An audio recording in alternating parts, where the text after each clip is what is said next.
Bonjour à tous, aujourd'hui je voudrais vous parler d'une découverte extraordinaire qu'on appelle les cellules souches induites par reprogrammation.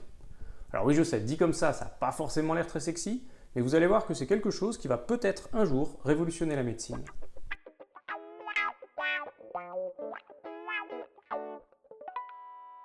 Avant de vous parler des cellules souches induites par reprogrammation, il faut d'abord que je vous explique ce que c'est qu'une cellule souche.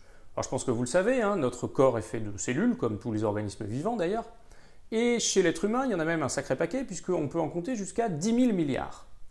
Et toutes ces cellules, elles peuvent avoir des formes et des fonctionnements très différents suivant leur rôle. Par exemple, il n'y a pas grand-chose de commun en apparence entre un neurone de votre cerveau, un globule rouge de votre sang et des cellules de fibres musculaires. Et pourtant, aussi différentes qu'elles soient, toutes ces cellules descendent d'une seule et même cellule de départ. C'est la cellule œuf, celle qui résulte de la fécondation d'un ovule par un spermatozoïde, et qui s'est ensuite multipliée par division cellulaire jusqu'à donner un organisme complet.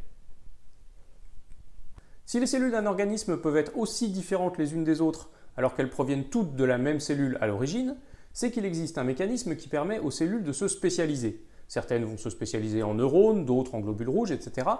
Et ce mécanisme, on l'appelle la différenciation cellulaire. Alors qu'est-ce que c'est une cellule souche là-dedans? C'est justement une cellule qui n'est pas spécialisée et qui a la possibilité de se multiplier et de donner des cellules différenciées. Alors c'est pas très compliqué d'imaginer l'intérêt médical des cellules souches. Si on dispose de cellules qui sont capables de se différencier en n'importe quelle cellule spécialisée, on peut imaginer pouvoir les utiliser pour restaurer des cellules défectueuses, réparer des tissus ou alors carrément pourquoi pas reconstruire en entier des organes. C'est ce qu'on appelle la thérapie cellulaire et on pense évidemment à des maladies comme la leucémie, le diabète ou bien les atteintes neurologiques comme la maladie de Parkinson ou la maladie d'Alzheimer. Le problème, c'est que des cellules souches, malheureusement, on n'en trouve pas facilement. Et même des cellules souches qui soient capables de se différencier en n'importe quel autre type de cellules, on n'en trouve essentiellement qu'à un seul endroit, c'est dans les embryons quand ils sont à un stade d'environ 5 à 6 jours de développement. C'est ce qu'on appelle les cellules souches embryonnaires. Le souci, c'est que je ne vous cache pas que si vous vous amusez à prendre un embryon de 5 jours et à lui piquer des cellules, vous le détruisez. Et donc, même pour des applications médicales, détruire des embryons, ça pose quand même de sérieux problèmes d'éthique. Et heureusement, c'est là qu'arrive le génie de l'histoire, un chercheur japonais qui s'appelle Shinya Yamanaka. Pour comprendre l'idée de Yamanaka, il faut revenir sur quelque chose que je vous ai dit. Je vous ai dit, en apparence, il n'y a pas grand-chose de commun entre, mettons, un de vos neurones et un de vos globules rouges. Alors en fait, c'est pas vrai, il y a au moins une chose que ces cellules ont en commun, c'est leur ADN. Parce qu'en fait, quand il y a une division cellulaire, même si ça débouche sur une différenciation, l'ADN, lui, il est toujours parfaitement recopié à l'identique. Donc toutes les cellules de votre corps ont exactement le même ADN, qui est le même que celui de votre première cellule. Or, il faut savoir que l'ADN, c'est en quelque sorte le plan de montage ou le manuel de fonctionnement de vos cellules. La plupart des fonctions cellulaires sont assurées par des protéines, et les protéines, elles sont fabriquées grâce au plan contenu dans l'ADN. Donc, à ce stade, on peut se demander comment est-ce qu'un neurone et un globule rouge peuvent être si différents et fonctionner de manière si différente si ils possèdent exactement le même ADN. En fait, c'est très simple. Chaque cellule n'utilise que la partie de l'ADN qui lui est nécessaire pour fonctionner. Ça veut dire qu'un neurone, il va uniquement lire et utiliser la partie de l'ADN qui lui permet de fonctionner comme un neurone, et un globule rouge va uniquement utiliser la partie de l'ADN qui lui permet d'être un globule rouge. On peut prendre une analogie musicale. C'est comme si dans un orchestre symphonique, chaque musicien disposait de l'ensemble de la partition de tous les autres instruments, mais ne choisisse de lire et de jouer que la partie qui lui correspond. Et c'est là qu'intervient l'idée dingue de Yamanaka. Yamanaka s'est dit, puisque toutes les cellules possèdent exactement le même ADN, on doit être capable, au moins en théorie, de prendre une cellule différenciée et de la refaire se comporter comme une cellule souche. Pour ça, il suffit de la convaincre d'aller lire et utiliser les bonnes parties de l'ADN qui lui permettent de fonctionner comme une cellule souche. Alors l'idée peut paraître séduisante sur le papier, mais il faut savoir qu'il y a une quinzaine d'années, tout le monde la trouvait complètement impossible.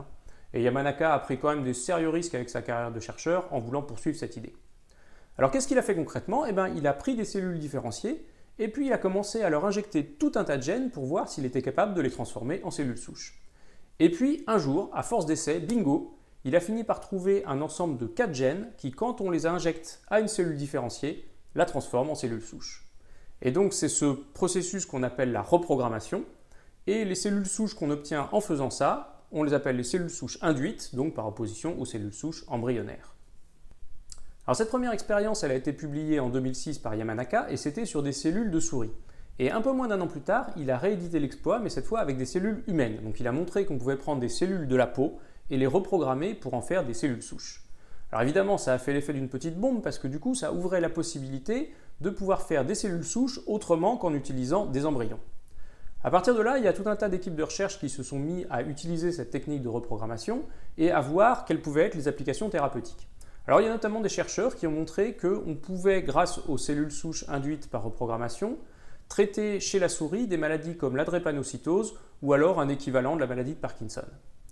Alors comme toujours, les applications thérapeutiques à l'homme prennent un peu plus de temps et il y a notamment un problème à résoudre, c'est que ces cellules souches induites, elles ont une tendance à être instables et à dégénérer en cellules cancéreuses. Donc évidemment, ça pose des problèmes pour soigner des gens avec. Donc il y a encore pas mal de progrès à faire sur la technique de reprogrammation, mais quand même, entre-temps, Yamanaka a reçu le prix Nobel de médecine, c'était en 2012, donc seulement quelques années après sa découverte, ce qui est quand même pas si fréquent. Et il faut savoir qu'en septembre 2014 a eu lieu le premier essai thérapeutique chez l'homme utilisant des cellules souches induites. Donc ça s'est passé au Japon, et donc c'est une femme qui souffre d'une maladie de la rétine qu'on appelle la DMLA, et à qui on a greffé de nouvelles cellules de rétine, et ces cellules, elles sont issues de cellules souches induites qu'on a obtenues en reprogrammant des cellules de la peau de son bras. Alors il faut voir ce que ça va donner sur le long terme, mais quand même, soigner la rétine à partir de la peau du bras, moi je trouve ça classe. Merci d'avoir suivi cette vidéo, si elle vous a plu, n'hésitez pas à la partager pour m'aider à faire connaître la chaîne. Vous pouvez aussi bien sûr vous abonner, vous êtes déjà plus de 5000 à vous être abonnés, donc merci à tous. Et puis vous pouvez me retrouver sur Facebook, sur Twitter, et j'ai un blog qui s'appelle aussi Science Étonnante. Merci et à bientôt.